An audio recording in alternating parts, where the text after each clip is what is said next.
What is really going on here, and what happened to the original investigation, how all this started with Bob Mueller and then company for Russian collusion as it veered into something very, very different, business ties, business relationships, who was paying whom and when, who knows. But it's raising a whole lot of questions that, again, happen in these type of investigations. Remember, the entire Whitewater investigation with Bill Clinton was about real estate deals, right?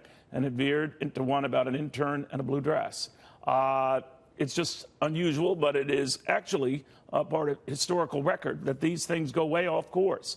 Where's this one going? The former Bush 43 Special Assistant Ron Christie, National Review columnist John Fund, and Herald Group Director of Public Affairs Ashley Pratt. Ashley, what do you think?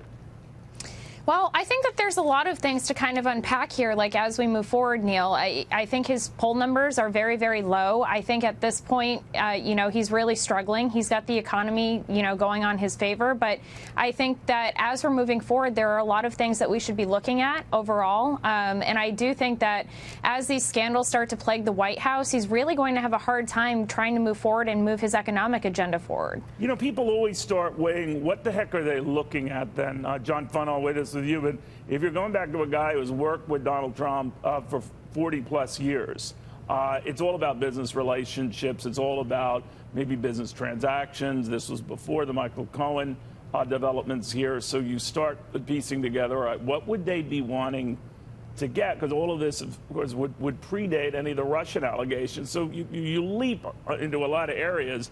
But is it possible that this has now gone beyond like a Russian collusion investigation to just a business transactions investigation? I think it's pretty clear this has morphed. I think Mueller has found much less than we think on Russia collusion, and he's found that the Trump Organization is a massive entity that did business in 75 countries around the world, many of whom have only a tenuous relationship with the rule of law. Just speaking hypothetically, if a Trump casino in Tajikistan engaged in money laundering from drug kingpins, Donald Trump may not have known about it, but he's responsible in part because he ran the organization.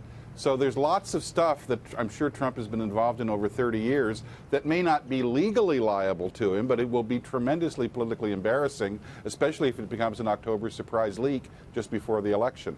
Ron, as I mentioned, looking at just what's happening on Wall Street, no reaction. In fact, they're ignoring it for the time being, or maybe they're not making anything of it at all. So we can leave that aside and just say these guys could be wrong. They often are.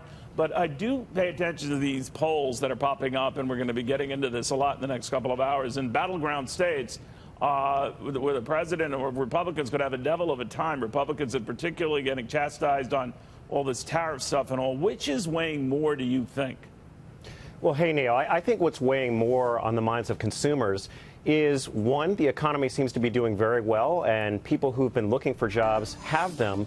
But most importantly, to your second point, is how are these tariffs going to play out in battleground states such as Pennsylvania, such as Wisconsin, areas that went for Trump, and now these voters are looking and saying, hey, not only are people not buying our products and our services, but for us trying to buy these products and services from overseas, it's a lot more expensive. So I think it's all going to be about the economy and how that plays out, rather than this whole swirl with the alleged Russian collusion narrative that we keep hearing about. Actually, you started out talking about the president's poll numbers. Soft as they are, they ticked up a little bit as far as approval went on economic issues.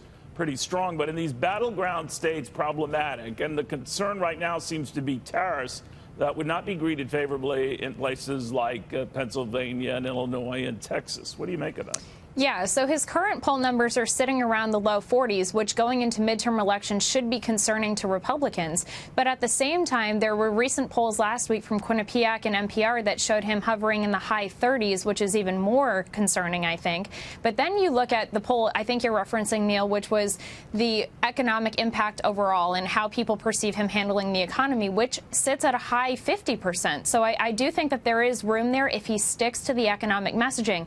But have we ever known the president president to stick to messaging. No. So I do think he is his own worst enemy in that regard. But then when it comes to tariffs, which is a whole nother dimension here and a piece of the puzzle, in states, again, like Pennsylvania, Illinois, Texas, where we are seeing some competitive seats coming up in November, I do think that this will be a problem, and maybe there will be a sense of buyer's remorse. He was getting some white-collar or blue-collar Democrats in some of those areas, and I do think that some of them now might flip the other way, and we definitely did see that in the 2016 election. So it will be interesting, I think, moving forward into November if he keeps on with this tariff messaging. You know, John, much has been made, and I found it very interesting, the president, in his remarks, with things he wrote about what would happen if Democrats did pursue him or did go after him.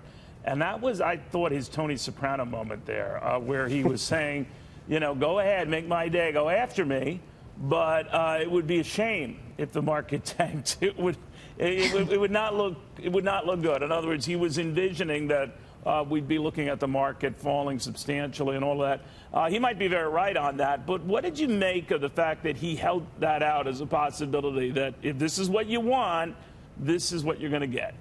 We live in strange times, Neil. A lot of voters don't care about all this partisanship. They just want Washington to work and let them go on with their lives. But here's the problem. Trump's White House is in chaos. I mean, headlines every day. The president makes most of them. So they really don't like the chaos Trump has created. But if they vote for Democrats and Democrats take over the House, we're going to have an impeachment move, which is more chaos. And frankly, impeachment is not high on the agenda items of most Americans. They're interested in the economy and health care and other things. So the irony is, by running away from the chaos of the Trump White House, they may run into the chaos of impeachment. They won't like that any bit more. Well, you know, Ron, you're a good student of history. I mean, most Americans weren't very keen on the investigation, the Watergate investigation in its earliest months. I think it was a waste of time. It was a politically loaded affair, that there was no there. It dragged on and on and on. The Sam Ervin hearings, John Dean, the discovery of tapes of the White House, and all of a sudden the pendulum changed. Now, do you look at any of that? Is that something we're just dismissing as a possibility, or what? I don't think so, Neil. I think if you look at what happened, of course, with Watergate, and you move forward, of course, with Whitewater, I don't draw any links between what happened in those two cases and the one that we're looking at now. The special counsel was impaneled to look at efforts to influence the American election with Russia. We've seen clearly on one side with Fusion GPS, the DNC, Hillary Clinton's campaign paying for it. But to date, we haven't seen any real connection to President Trump or his campaign and his administration with any of those things. But we do see some of this other stuff, right? And you're right to say that that was the original edict to investigate the President of the United States during Clinton's term and potentially nefarious or questionable real estate deals. The final report had nothing of the sort. Neil, just one quick thing. Sure. You know, we have to remember this. Ken Starr at least went to the Attorney General, Janet Reno, Indeed. and said, Yep. I will take up the Monica Lewinsky thing and the perjury issue. He got permission from the Attorney General to do You're that. exactly Bob Mueller right. has never done that. Bob Mueller has morphed this into a different area completely without ever seeking a new mandate. Yeah, we don't know what's really going on there, but you do raise a very good point. But, Ron, what do you think of that? Neil, let me pick up on my point here. What I'm concerned about, looking at the immunity deal that's been struck here, there's no question in my mind they wanted to flip Roger Cohen so he would turn on the president. We got this immunity deal also with one of Trump's biggest business partners. They want to find a way to indict the president for something, and this, I believe, is the beginning of the process, not the end of it. All right. We'll watch very closely. We're talking about Michael Cohen, of course, that ongoing probe, and around anyone who did business dealings with him. All right. We'll keep an eye on that.